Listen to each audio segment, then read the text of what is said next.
ngayon, syempre makakasama natin si Dr. Louie Gutierrez and of course, Dr. Jocelyn Ignacio. Ayan. Good morning po sa inyong dalawa. Good morning. Good morning. Ayan. For today, yung pag-uusapan natin all about sinusitis. Yes, sinusitis. Kasi napapanahon, may mga nagte-text sa atin kung pwede daw ba pag-usapan natin itong sinusitis dahil ang dami nagkakaroon ng problema sa ilong, lalo na sa ngayon, pagbabara ng ilong. Correct. Ito ay weather-related, ang sinusitis. Maaring weather-related or mga environmental factors, no? Kasi sabi nga nila, ang mga sinusitis ngayon nagsisimula dahil sa mga rhinitis, yung allergic reaction no, ng katawan natin. So from there, lumalala ito, nagiging rhinosinusitis. Ayun, yun pala siya. Dok, paano natin masasabi, like, ano yung difference pag, alam mo natin, sinusitis na yung nararamdaman ng isang tao, based dun sa, kunyari, normal na, sipon lang siya, or sabi mo nga, rhinitis lang pala. Paano natin malalaman na, mukhang may sinusitis siya? Ayan, tama yan, Ate Claire, no? Kasi sabi nga nila, Dok, ang sipon ba katumbas ng sinusitis? Yung kagad, no? Kapag sasabihin nila, Dok, may sinusitis po ako.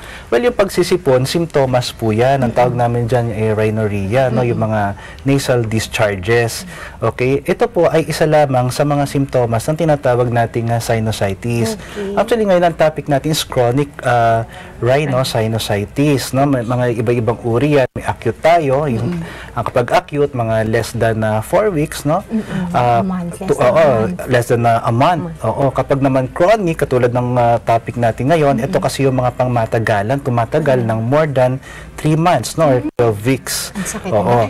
So, ano ba yung katanungan ni Ate Claire, no? Mga simptomas ng sinusitis, no? So, yan yung pagsisipon, pagbabara ng ilong. Siyempre, pag nagsipon, mamamaga ilong, nagkakaroon ng pagbabara dyan.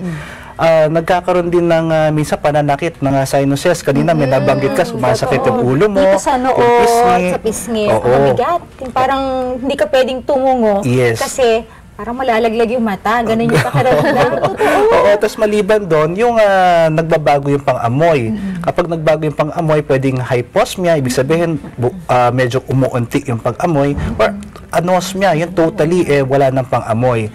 Maliban dito, meron kami tinatawag na mga physical findings kapag ito ay sinilip namin yung loob ng ilong. Makikita natin na nagbabara, namamaga yung mga mucosa, turbinates, kaya minsan may nakikita kami yung polyp.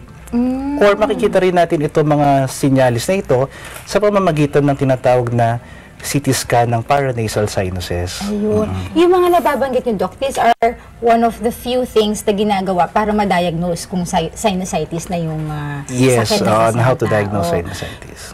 For example, Doc, na-diagnose alam na natin na merong sinusitis ang isang pasyente, ang isang tao. Anong ginagawa? Ano yung usual na papamaraan ng paggamot kung merong sinusitis? Nakukuha ba siya ng usually kasi nagsisimula ang sinusitis dahil sa allergy.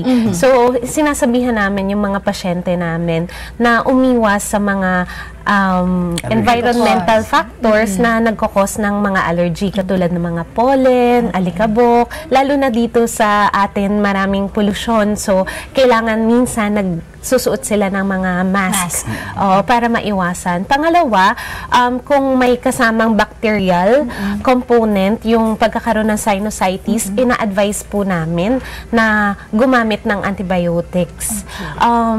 At pangatlo, para dun sa pagbabara ng ilong, kadalasan po na ina-advise po, lalo na kung matagal na po yung sinusitis, na gumamit ng intranasal steroid o yung mga ini-spray po sa ilong. Ayun.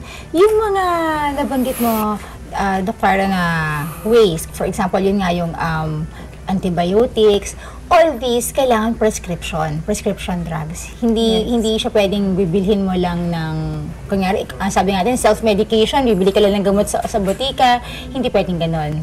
Opo, as much as possible, ang gusto natin, makita natin ang mga pasyente na merong problema sa kanilang mga ilong.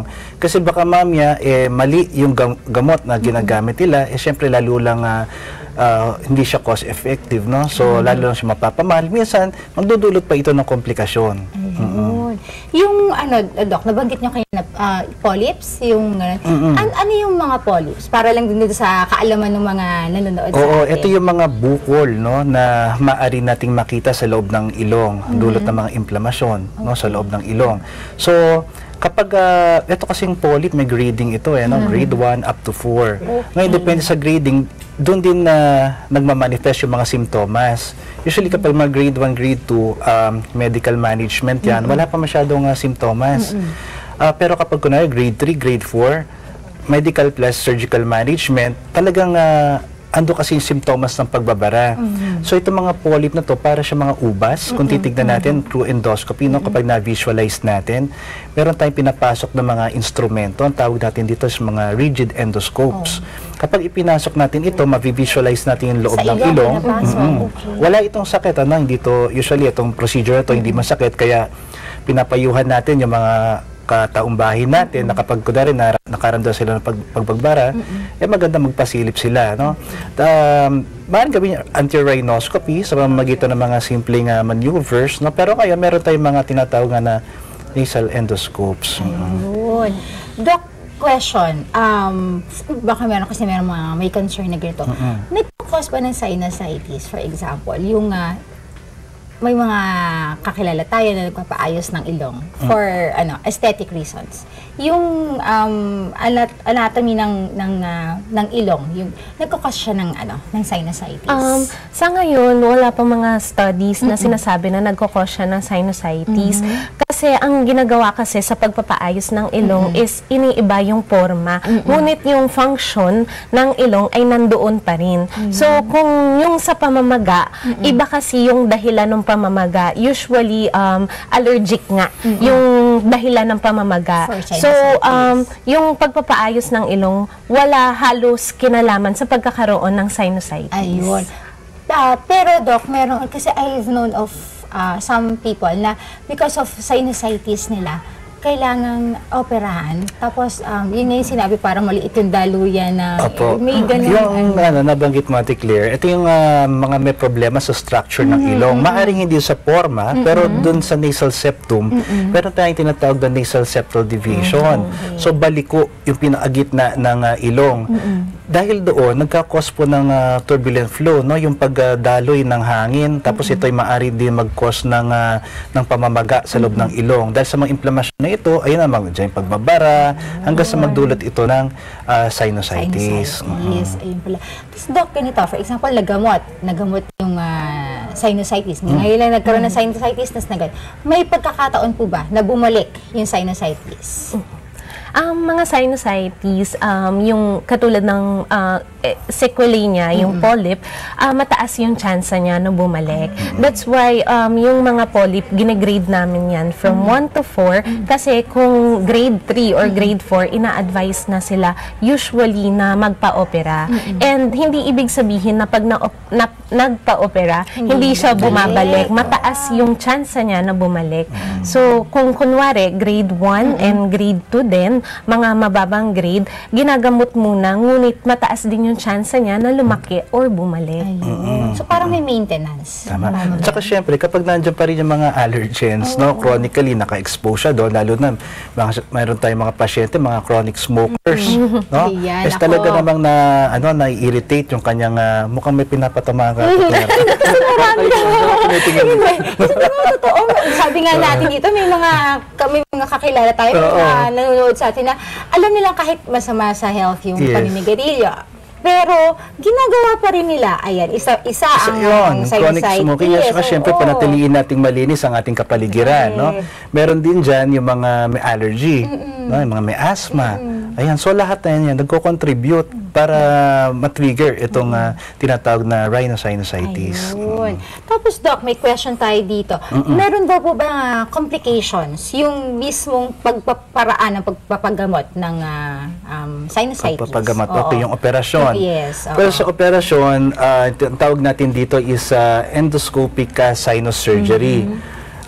Tinatanggal natin yung mga polyp, tapos silalakihan natin yung mga butas na lagusan ng yung drainage ng mga yung mga mucus, yung mga discharge. Ayan. So, Excuse me. Ang isa sa mga possible complications to ay yung bleeding, pagdurugo. Mm-mm. Yun yung usual. Yun yung usual, Wala no? namang mas Marami ba? grave Like complication. problem sa mata, maaaring maapektuhan ang mata. Minsan merong pain kasi naapektuhan yung mga ugat-ugat, yung mga nerves, no? So marami. Pero syempre, kapag kayo naman ay humingi ng tulong sa inyong mga espesyalista, lalo na nga itong mga kasapi sa atin sa Philippine Society of Otolaryngology, Head and Neck Surgery, nakakasiguro tayo na talaga na mga matutulungan kayo at mga bihasa yan sa pag-oopera ng ating mga ilong. Ayun. Ako, maraming salamat, Doc Louie. Doc Joyce. Salamat Maraming salamat. At siguradong maraming natutunan yung ating mga taga-panood ngayon sa taong bahay. Diyan lang po, last words, meron ba kayong gustong batiin? Gusto natin batiin si Dr. Arman Chong, no, ang president ng ating society ng PSO-HNS. Sila po ay nanonood sa atin ngayon. Hello po. At makasama natin dyan sa East Avenue Medical Center at Lung Center of the Philippines. Ayan. Ako, till next Wednesday, makakasama namin kayo. At syempre, mas marami pa tayong pwedeng pagtalakayan ng mga topics all about ENT. Yes, Ate Claire. Diyan lamang po kayo at magbabalik po ang Taong Bahay!